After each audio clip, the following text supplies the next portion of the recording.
First Kings 5. Now Hiram, king of Tyre, sent his servants to Solomon when he heard that they had anointed him king in place of his father. For him, Hiram had always been a friend of David. Then Solomon sent word to Hiram, saying, You know that David my father was unable to build a house for the name of the Lord his God, because of the wars that surrounded him, until the Lord put them under the soles of his feet. But now the Lord my God has secured me rest on every side. There is neither adversary nor misfortune.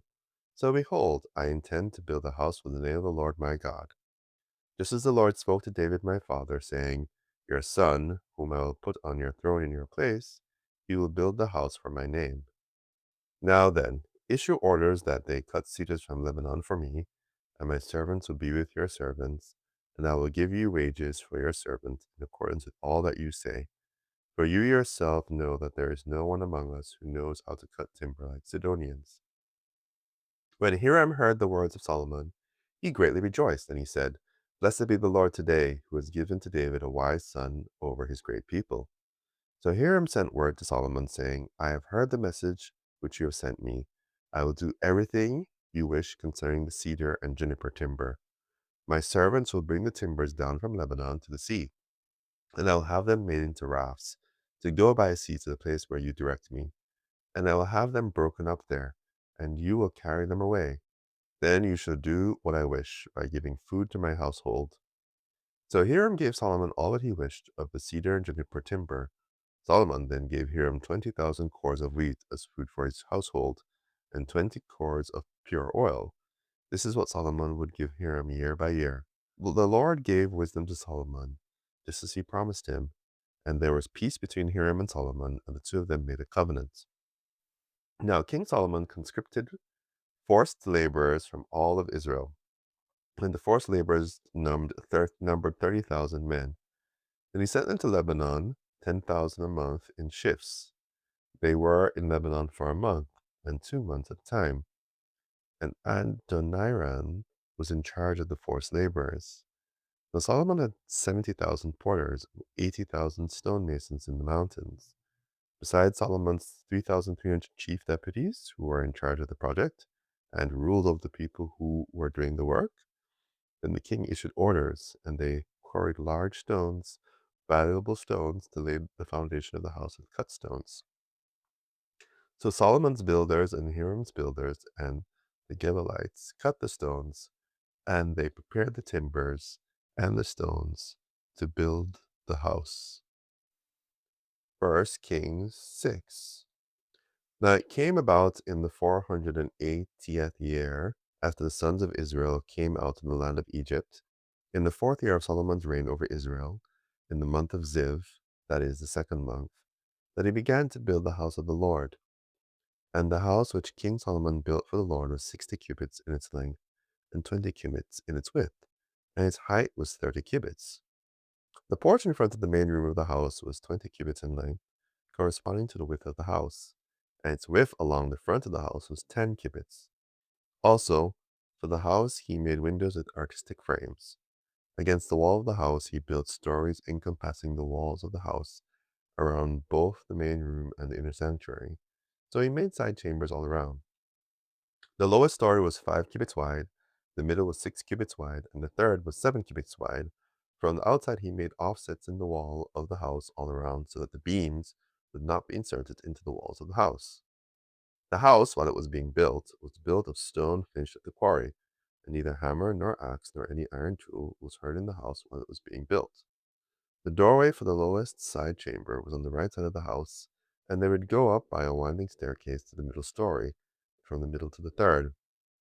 So he built the house and finished it, and he covered the house with beams and planks of cedar.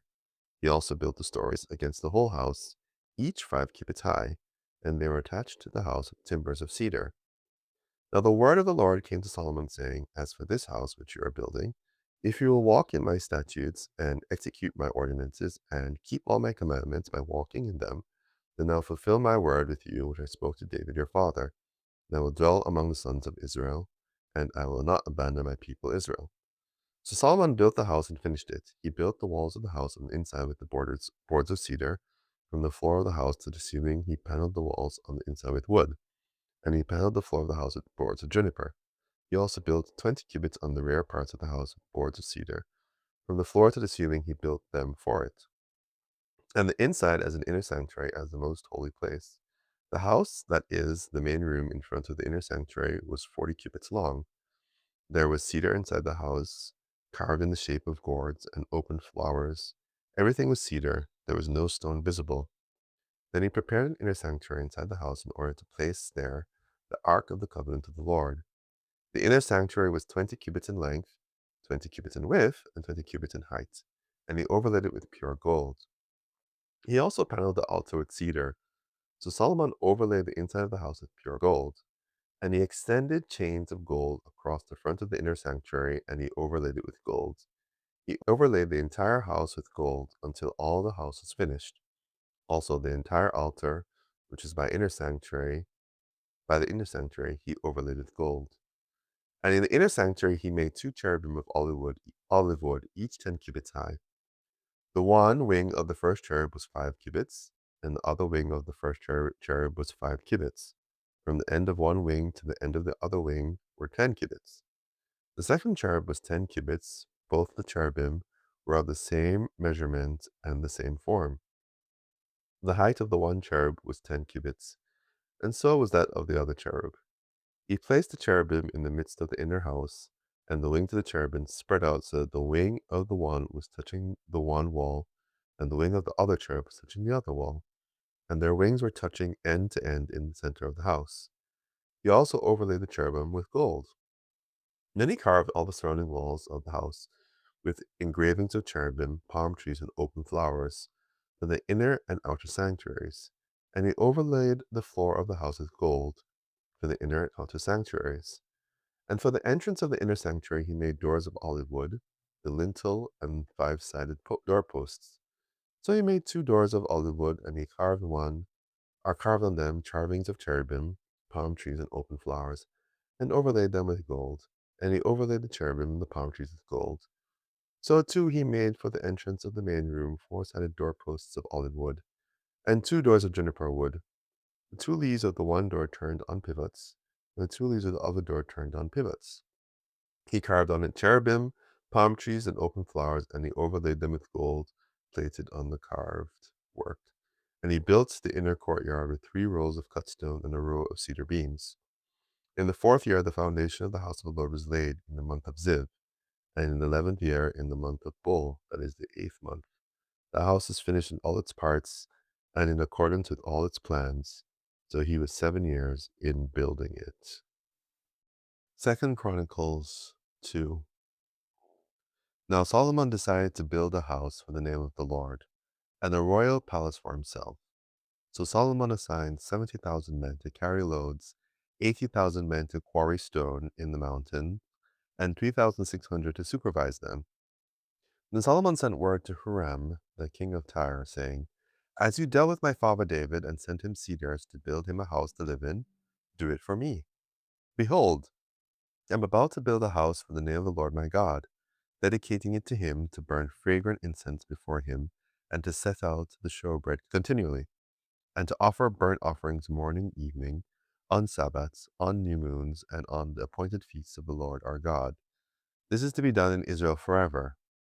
The house which I am about to build will be great, for our God is greater than all the gods. But who is able to build a house for him, since the heavens and the highest heavens cannot contain him? And who am I, that I should build a house for him, except to burn incense before him?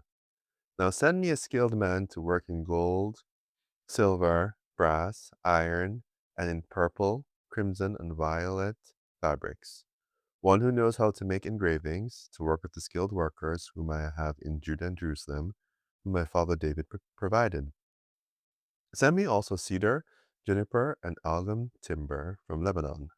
For I know that your servants know how to cut timber of Lebanon, and indeed my servants will work with your servants. Prepare timber in abundance for me, for the house which I am about to build will be great and wonderful. Now behold, I will give your servants, the woodsmen who cut the timber, 20,000 cores of crushed wheat, 20,000 cores of barley, 20,000 baths of wine, and 20,000 baths of oil. Then Huram, king of Tyre, answered in a letter sent to Solomon, "Because the Lord loves his people, he has made you king over them." Then Huram continued, "Blessed be the Lord, the God of Israel, who made heaven and earth, who has given King David a wise son, endowed with discretion and understanding, who will build a house of the Lord and a royal palace for himself. Now then, I am sending Huram Abi, a skilled man, endowed with understanding, the son of a Danite woman and a Tyrian father, who knows how to work in gold, silver, bronze, iron, stone, and wood, and in purple, violet, linen, and crimson fabrics, and who knows how to make all kinds of engravings and execute any design which is assigned to him, to work with your skilled workers and with those of my lord your father David. Now then, let my lord send his servants wheat and barley, oil and wine, of which he has spoken. We will cut whatever timber you need from Lebanon, and bring it to you as rafts by sea to Joppa, so that you may carry it up to Jerusalem." Solomon counted all the foreigners who were in the land of Israel, following the census which his father David had taken, and 153,600 were found. He appointed 70,000 of them to carry loads, and 80,000 to quarry stones in the mountains, and 3,600 supervisors to make the people work. 2 Chronicles 3. Then Solomon began to build the house of the Lord in Jerusalem on Mount Moriah.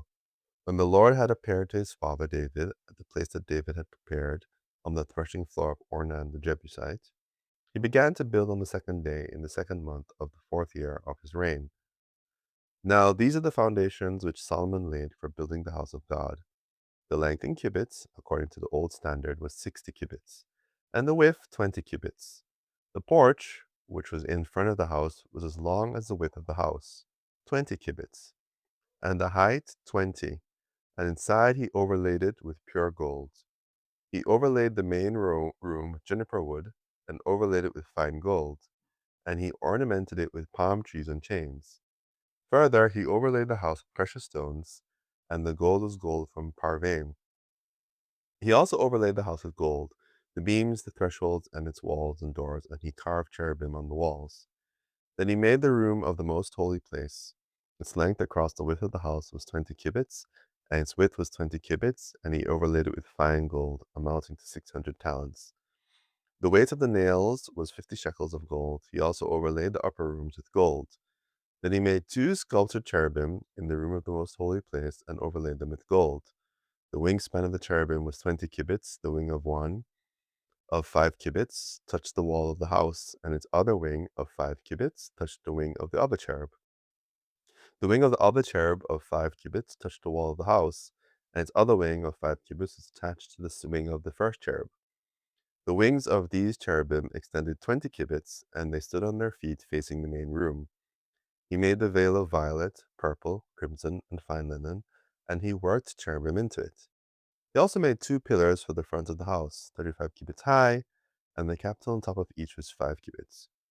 He made chains in the inner sanctuary and placed them on the tops of the pillars. And he made 100 pomegranates and placed them on the chains.